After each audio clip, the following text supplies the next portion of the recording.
بسم اللہ الرحمن الرحیم۔ قارون اور اس کی ہلاکت۔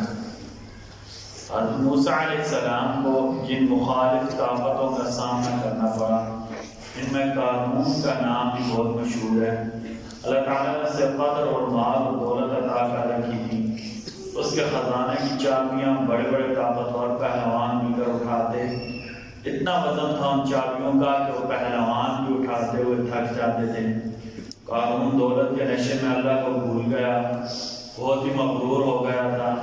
موسیٰ علیہ السلام نے اسے نصیحت کی کہ تکبر نہ کر، تکبر اللہ کو پسند نہیں۔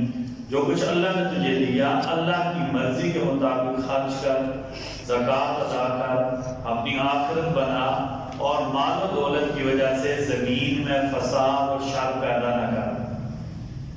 بجائے اس کے دل پر کوئی اثر ہوتا، وہ کہنے لگا یہ دولت تو میں نے اپنی ذہانت اور طاقت سے کمائی ہے، اس میں کسی کا حق نہیں۔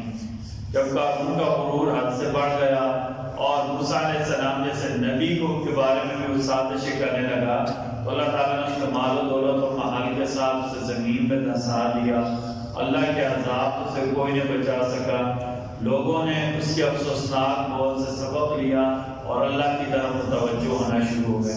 یاد رکھیں، مال و دولت عارضی ہوتا ہے، اور کیونکہ یہ جو کچھ ہمیں ملتا ہے اللہ کے حکم سے، اللہ کی مشیت کے مطابق ملتا ہے۔ جو چیز وقتی ہو اس کی وجہ سے فساد پیدا کرنا، اس کی وجہ سے غریبوں کے اوپر ظلم کرنا، اس کی وجہ سے حق بات کو دبانے کی کوشش کرنا، یہ اللہ کو کبھی بھی پسند نہیں ہے۔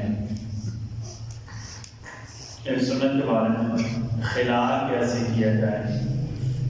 مستورد بن شداد فرماتے ہیں کہ میں نے نبی کریم صلی اللہ علیہ وسلم کو دیکھا، آپ چنگلیاں سے، یہ ہاتھ کی چھوٹی انگلی سے پاؤں کی انگلیوں کا خلال کر رہے تھے۔ وضو کرتے ہوئے ہاتھ کی جو چھوٹی انگلی تھی نا، پاؤں کی انگلیوں میں ایسے مار رہے تھے، یہ تاکہ ان کے درمیان میں کوئی جگہ سوکھی نہ رہ جائے۔ ایک فضیلت پر عمل، قرآن کی ایک آیت سیکھنا کتنا ثواب ہے۔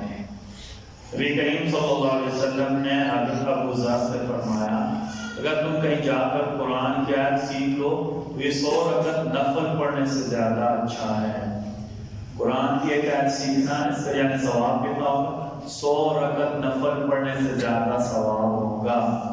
اور اگر کہیں جا کر علم کا ایک باب، یعنی دین کا ایک باب سیکھ لو تو اس پر عمل ہو یا نہ ہو، یہ 1000 رکعت پڑھنے سے زیادہ افضل ہے۔ اسے دو باتوں کا اندازہ لگائیں، ایک تو علم دین کی اہمیت کا اندازہ لگائیں کہ اس کا سیکھنا سکھانا، علم کا ایک مسئلہ سیکھنا 1000 رکعت نفل سے زیادہ افضل ہے، اور قرآن کی ایک آیت سیکھنا 100 رکعت نفل پڑھنے سے زیادہ افضل ہے۔ تو اندازہ کریں وہ لوگ جو روزانہ قرآن کی ایک آیت حفظ کرتے ہیں، 2 حفظ کرتے ہیں، 3 4 5 6 7 8 9 10 حفظ کرتے ہیں، اللہ نے کتنا اجر عطا فرمائے۔